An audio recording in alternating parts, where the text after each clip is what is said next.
Hello, everyone, and welcome to Caregiver Chronicles. My name is Sarah, and I'm here with my husband, Jeremy. Hello. And today I'm super excited because we have a very special guest with us, Erica Milsom, who is Hi. the writer. Hi. She is the writer and director of the Pixar short Loop.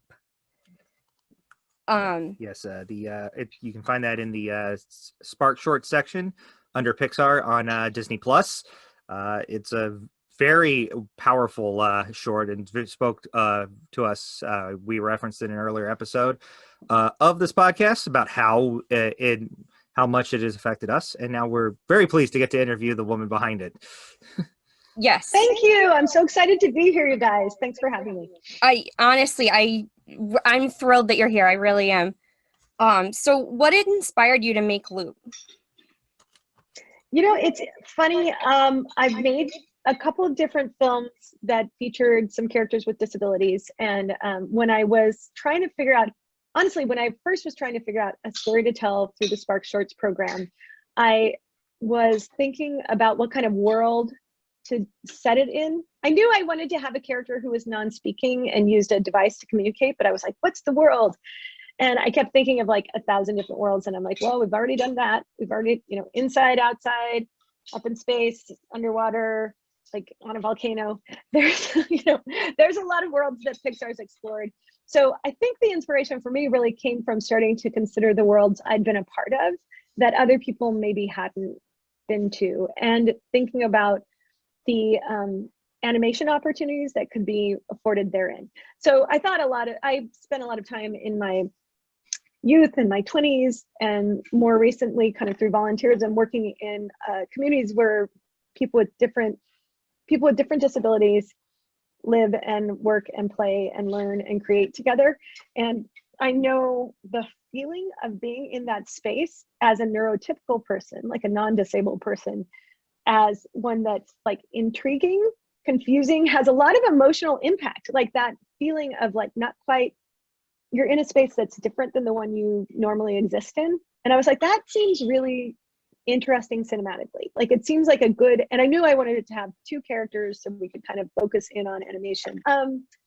So I had been volunteering recently at an art center called Naiad, which is a place where a lot of different folks with disabilities work as creative artists, and they're amazing. They do all these, like, they work in every format from sculpture to fabric arts to prints, like screen prints and painting. And many of the folks there communicate really differently. And a couple of the most like intriguing artists to me, like I love their work, but they don't use words at all. And my tendency as kind of a chatty person is to like sit down next to someone and try and make a connection by filling the space with words, like as much like talking and friendliness and forcefulness as I can muster, I'll put there. And oftentimes I'd find that did nothing to help the situation. It actually kind of pushed them away and I think made them more uncomfortable. And so I had to learn that lesson of like patience and spaciousness and like being comfortable in something that feels very different. And that was the story that I kind of wanted to throw into Loop. So those were the inspirations. Sorry. Yes. Who is Loop dedicated to?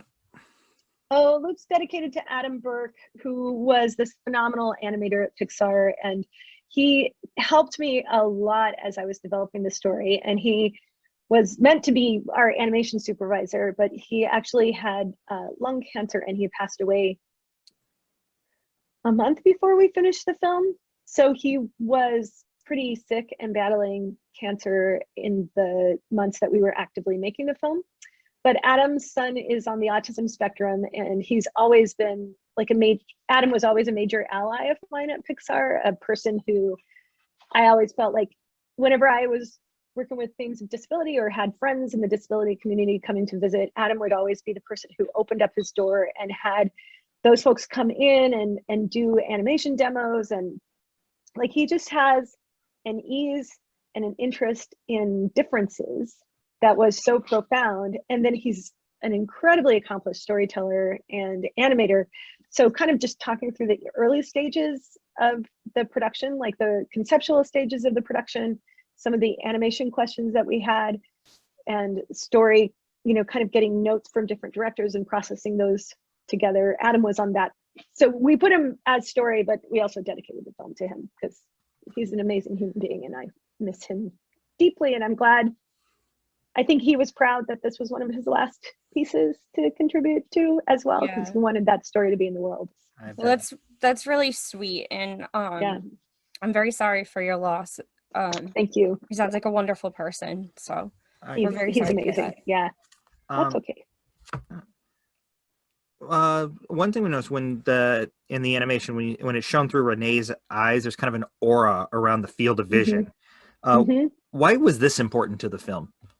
It's so interesting. When we were first, like honestly, when I started this film, I didn't know anything about autism, you guys. Like your parents in the autism community who probably are deeply knowledgeable about it. But I just knew I wanted someone to be non-speaking. And when we realized that, because there's many reasons that people don't speak, but when I kind of started to learn about autism and how it affects communication and the sensory experience, I was like, oh my God, I can't imagine a more powerful cinematic opportunity than this. So developing both the sound and the picture in a way that reflected the difference in sensory experience that Renee would have as a person on the autism spectrum was super important to us. So that, and animation and in live action films, you can do a lot with lighting techniques to shift the way the world appears. And so we wanted to, when we were thinking about, well, how does Renee see this world? We first consulted with our Autistic Self-Advocacy Network folks. We had advisors from there throughout the process, and they're adults with autism who are really active in redefining the way that autism expresses itself on the planet. Instead of being something that's always told through the story of a parent or a therapist, it's like, let's tell our own story. And one of our consultants was formerly non-speaking, and now, because I was like, I need somebody who has that non-speaking experience, but also can talk to me about it. Like it's a weird. So when we started developing that look, I actually first went to the internet and I kind of just listened to how people experienced light and like the interaction, like when you have an amplified sensory experience, what does it feel like? And then we're trying to evoke that feeling. And there was this woman, gosh, I wish I could remember the name, but this woman who had written a quote where she's like, it's not quite a superpower, but it feels a little bit like that if I need to dive into my senses and like either comfort myself or be there, I have this like amplified place on the planet. And so we sent out these quotes, her quote, and then some of the ways that I thought Renee would see the world, like how she would experience water and, like the reflectiveness of that and light. And then our lighting department at Pixar, I think 5 people did tests where they like took these concepts and then they put them into practice aesthetically. They figured out like, what is the creative approach we're going to take? And so that was amazing to like, just kind of translate words into pictures I think it's always like, as an artist, I'm an artist, but I don't make the pictures, right? So I always, when I give someone something to make the pictures and it comes back, you're like, yay! This is so exciting. So there are all these beautiful approaches to the way that Renee sees the world, but we chose 2, kind of coming down to it. And then we took those to our advisors at the Autistic Self-Advocacy Network and said, which one do you guys like? And we had one that we really liked. We thought it was beautiful and cinematic and blah, blah, blah. And they liked the other one. And they were actually like in opposition to each other. One was desaturated, had kind of a sepia, like orangey tone, and this beautiful bloom on all the highlights, as it played in the trees and the water. But the one that we chose has this more saturated center. Like it has a lot more intensity, I think.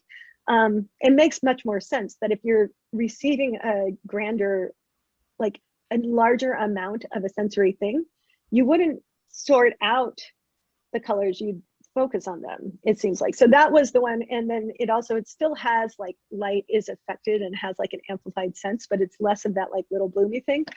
And so we chose that to try and evoke that feeling of having more feelings, right? Like having a really like bigger sense of the world.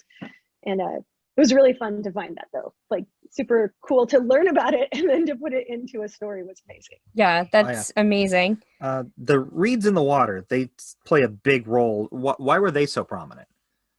it's so funny because I like them, because if I were Renee, like I like reads a lot, and I like that feeling of like the touch of something on your hands, like, and then so I put that in before this person was autistic, and then when I figured out that Renee was autistic, it was like, oh, and then actually interacting with Madison Bandy, who's our voice talent, and kind of having her touch things, and also just like blowing on her hands or brushing her hands, you realize like, wow, that is a very intense and internal experience. And I feel like any of us who are neurotypical, if we just went and did that a little bit and tried to focus on it versus what we normally do, which is like, oh, I probably look stupid, or, you know, like all these things that we're processing so much that is not the experience, right? And so I feel like focusing on that experience, it's really a delightful experience. So there was that. And then I have like, since then I realized like, you know, that idea of a passionate interest, that many people with autism have a passionate interest, and that her interest in the reads, like it's like a sensory experience that she loves, and it's a place that she can go back to over and over again and find. I loved, Jeremy, by the way, your read on that, just like, I loved it so much. Your interpretation of like in your review where you were like, it's a place you can go back to calm yourself down, to prep for the next thing, to recenter through that sensory experience. I thought that was amazing. Yeah. And so yeah, but basically I really like reads. I really like canoeing. There's just these things that are like Erica's in there. Like I'm a canoe fanatic. I love canoe. And it's one of my favorite. It's not like I do it all the time, but if I go back and think about my favorite feelings in the world, it's often canoeing. So I was like, oh, I want to put them in a beautiful, amazing place, you know, and give them that chance to do some of that stuff. And then I love the reads, and I think they're cool. Do you have any advice for people who haven't met a nonverbal person on the spectrum?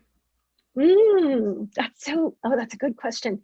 I think it's like, give it some time.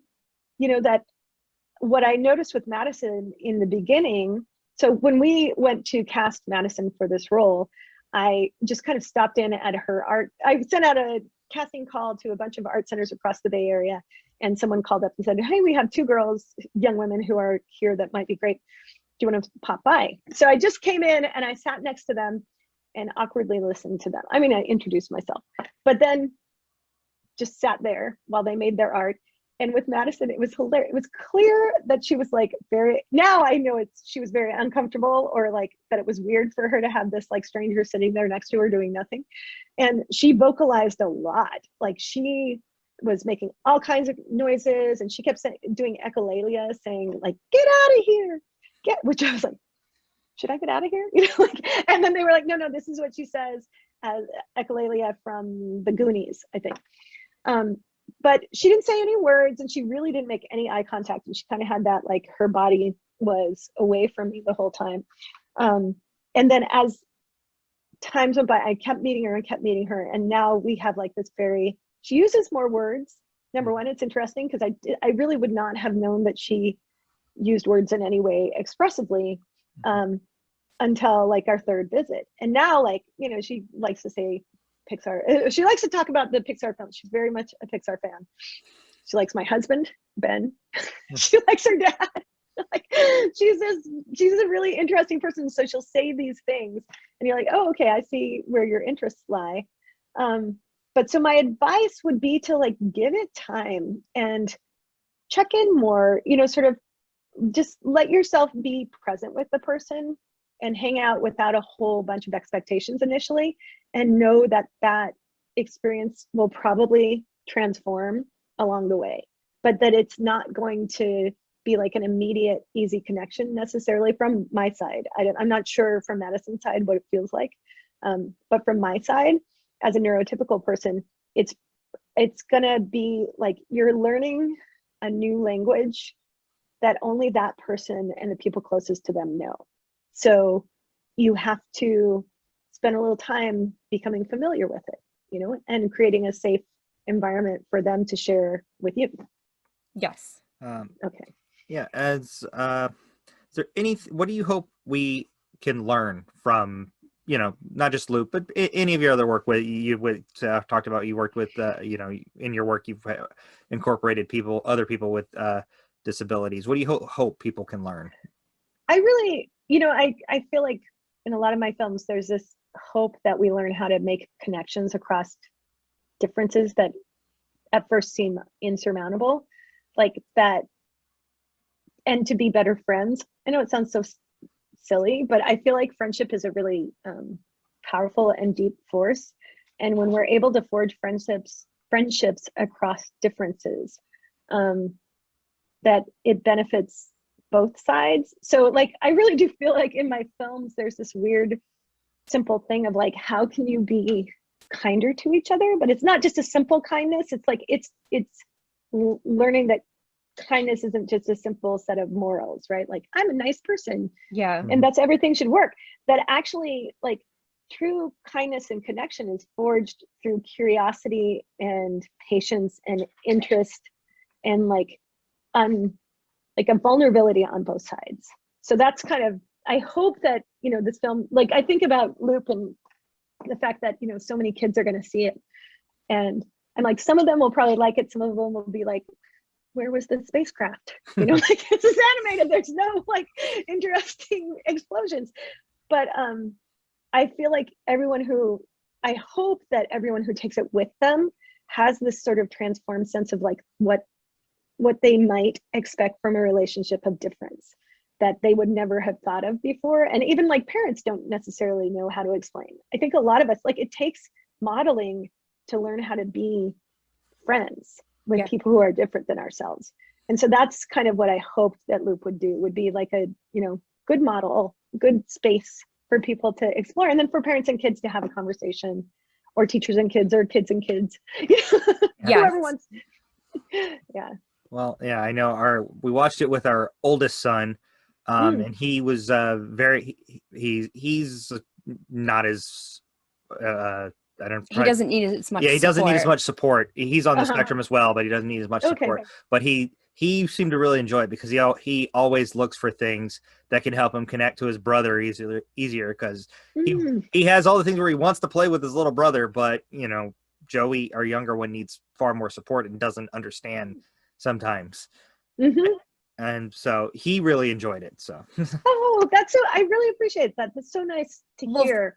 For me as a parent, the representation of a person who is nonverbal, but not, you know, not so handicapped where they can't do everyday things or, you know, spend time with other people.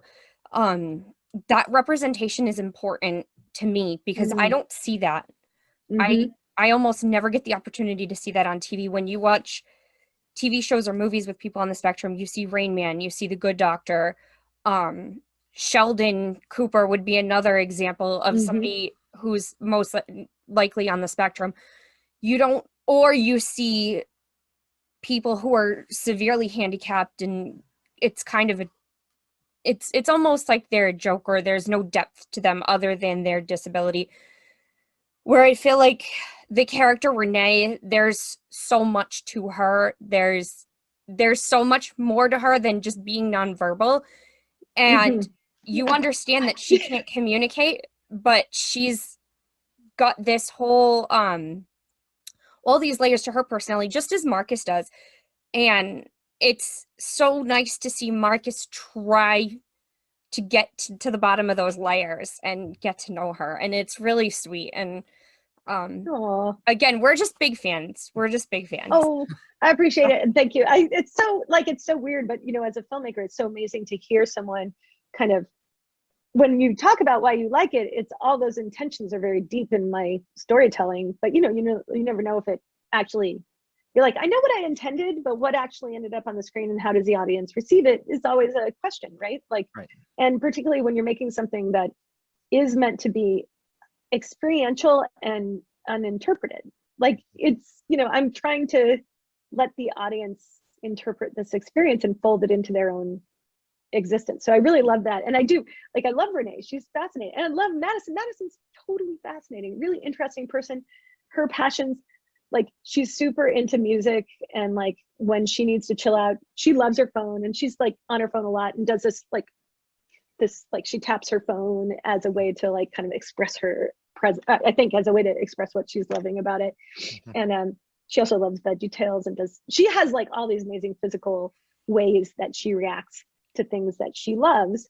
And you know, it's interesting because like the more I learn about nonverbal folks and where sort of there's again that spectrum of like what are they thinking about underneath, right? Like underneath the communication that we normally as like neurotypical people get to employ to talk about what we like or don't like or think about, you know, there's a different thing that they have in that I don't know, do you guys watch Mel Baggs? Mel Baggs was this she's this amazing nonverbal autistic woman. She died last year, and her there's a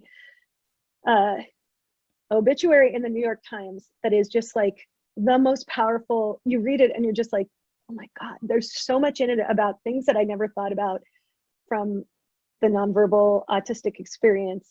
She was institutionalized as well, and she's just sort of, so she has this way of writing about and expressing through film like the way that she's experiencing the world. And she's a very powerful force in my like sort of understanding of what there is.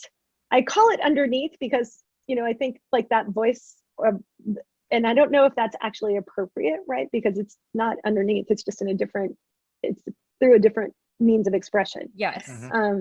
But yeah, that idea that there's a humanity that is different than what you have seen in the screen before, possibly if you're neurotypical, different than what you've experienced between the people that you know before, but that it's deep and it's powerful, and there's folks walking through the planet having this really different experience of the world around them. Like, I think that's amazing. I don't know, I really love that. And I'm so grateful to have learned about it through the process of making the film, right? You know, I agree. Seriously would never have looked at it that deeply. As parents, you guys have probably thought about this like insanely deeply, and that you've spent tons and tons of time sort of like examining your response to your children and every day. Yeah. Right. And the people around you and how they respond to your children. And, you know, it's a story that I think a lot of folks who live in like neurodiverse families think about a lot. But I like to have it something that the broader culture will also talk about, because I do feel like we need to bash down stigma and stereotypes and fears. Like, to me, stereotypes and stigma are all based on fear. Like, it's just that we don't know what to do. Like, I do believe that humans are pretty great underneath it all, and like have a desire to make connections, and you know but that fears and insecurities and stigmas, like if we lessen those, we'll be better at being good to each other and friends. Absolutely. Yeah. Then question, what other works have you either written or directed, and what themes have they tackled? Well, at Pixar, you know, it's funny because at Pixar, I do a lot. I did Inside Pixar recently, which is this series for the last year or so. We're coming out with our last 5 episodes, I think, next month.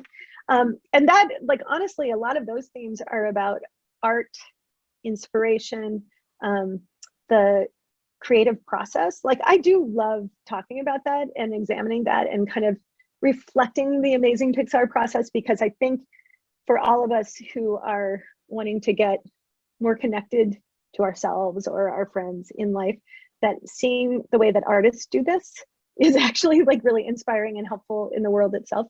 So I love that work, and I've done that for years, like just kind of reflecting the Pixar process through my documentaries. And then So Much Yellow is a short film that I made a while ago. And it was based, you know, it's funny, I had heard about this group home of adults with disabilities, intellectual disabilities, one of whom had married himself at church. And I was like, what? What was that about? And so I wanted to go meet him, and his name is Bruce. And I met him and his group home, and I was thinking about doing a documentary about them, but I ended up kind of just like getting their story from them and from their group home parents. And like, they're all such interesting, funny. It was one of those great group homes for adults where everybody was allowed to be themselves, have their own personality. They had work where they had volunteerism, they had a community. Bruce had his churches, this church exploration that he did.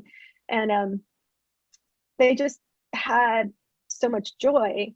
And so I had started to write up a feature film idea and wrote just the first prologue to that feature, which was the day that Bruce gets institutionalized. Because I do feel like that moment where your family and you separate, particularly, which is so common for anyone with an intellectual disability or, mental health. So many things cause people to be institutionalized in the early part of our history.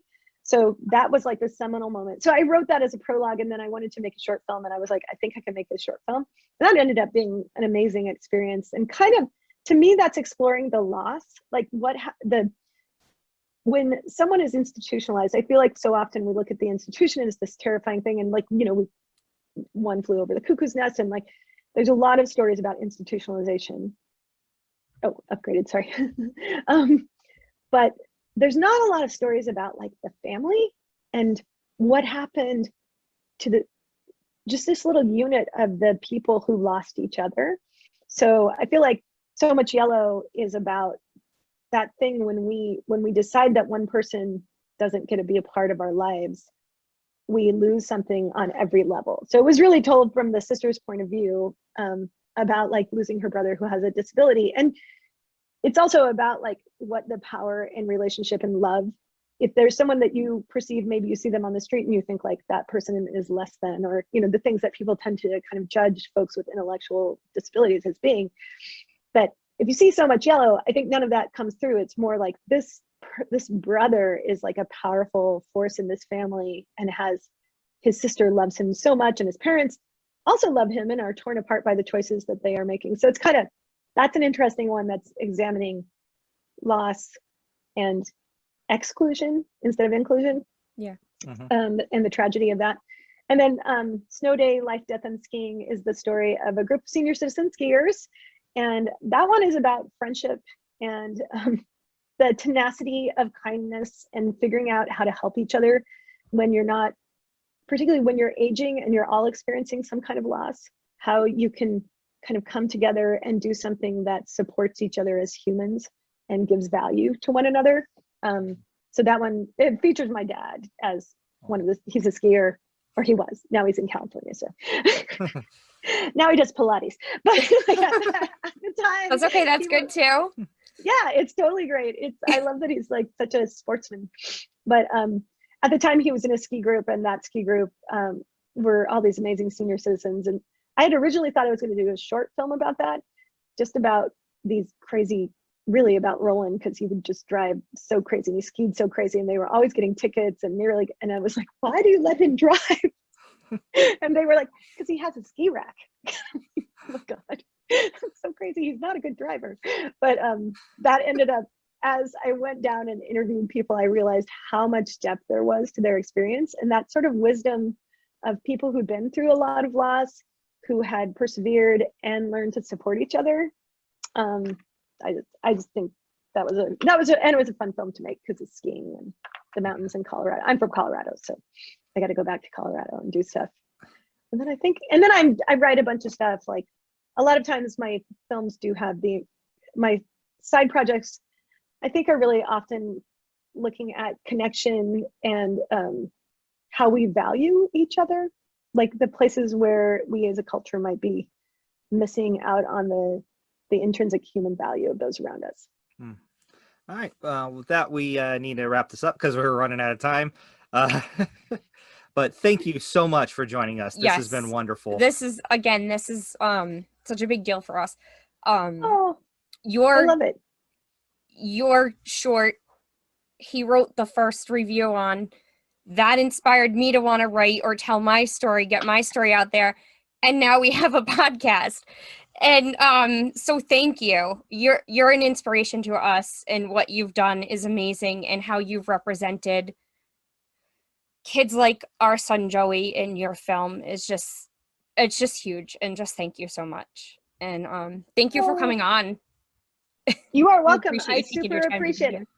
Yeah, Thank you. that is amazing. Thank you guys. I love it. This was really great, and I really loved that review. Oh, thank you. All right, and so like I said, that'll wrap it up. You can find us on your favorite podcatcher for the audio form, and we'll put the video form on YouTube. And thanks again for listening to Caregiver Chronicles. See you next week. Bye. Bye.